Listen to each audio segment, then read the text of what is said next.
on this Tuesday, whatever day it is in July. It's in the pandemic. Nobody really knows what, the 14th? I think it's the 14th. I've got so much bad news sitting in front of me. I've got a stack of terrible news, so I'm going to start with a good news story. After 24 years, Ford is bringing back the Bronco.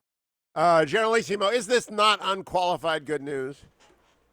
Compared to everything else, yes. I don't know why that's really that big of a deal. Well, it goes back to the '83 Baja 500 well, never mind about that. But it is a great car. I mean, it also made me think, since OJ went in a Bronco, and this has been off the market for 24 years. Doesn't that make you feel old? Well, one, it makes you feel old, and two, it makes you just like 2020. Of course, we're bringing back OJ's car. We're bringing back OJ's car. And this car originally was introduced by Lee Iacocca in 1965.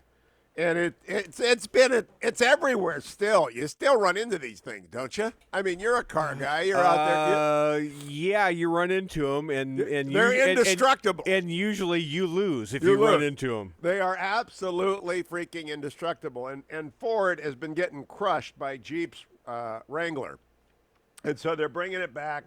Price point's going to be about $44,000. But that's a little bit of good news. $44,000 for a Bronco. Bronco, I know.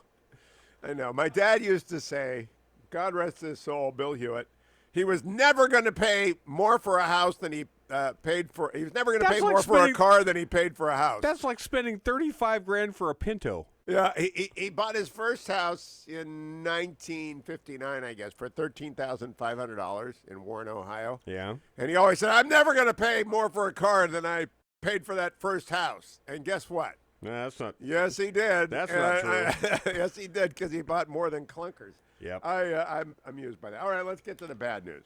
All right, the bad news is Financial Times of London. First of all, California has shut down. It's rolled back its reopening plans. Only necessary functions inside the office. So they're going to pare back workforces inside of office that have come back to work.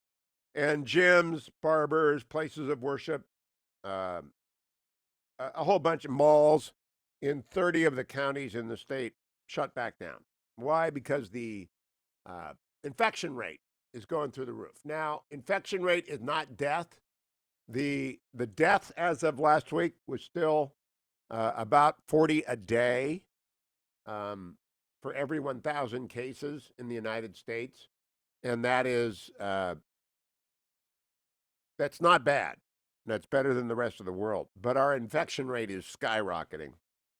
And so that was inevitable. Gavin Newsom has done a very good job, I think. I think everyone is doing the best they can, right? From President Trump to the local school board. I'm not mad at anybody because this thing has never been seen before. And I think everyone ought to adopt the attitude that, no one is intentionally, other than the Chinese Communist Party, intentionally trying to get people sick or killed.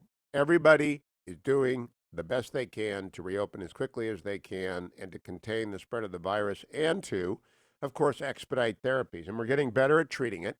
And I see more people out and about.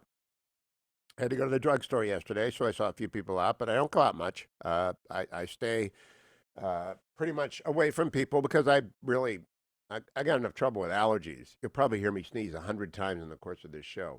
I'll tell you, the Beltway in the summer, not the place to be. That's why everybody leaves. Everybody normally leaves, and that's why they're grumpy.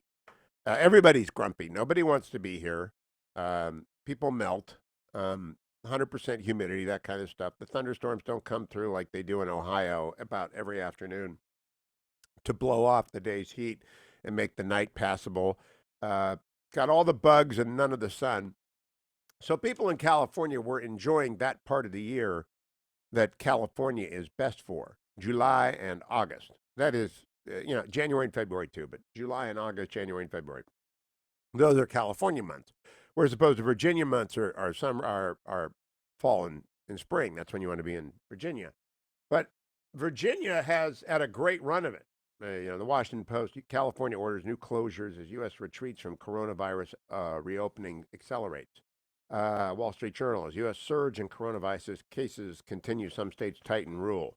Great Britain is going to make it a 100-pound fine if you don't wear a mask inside of a store.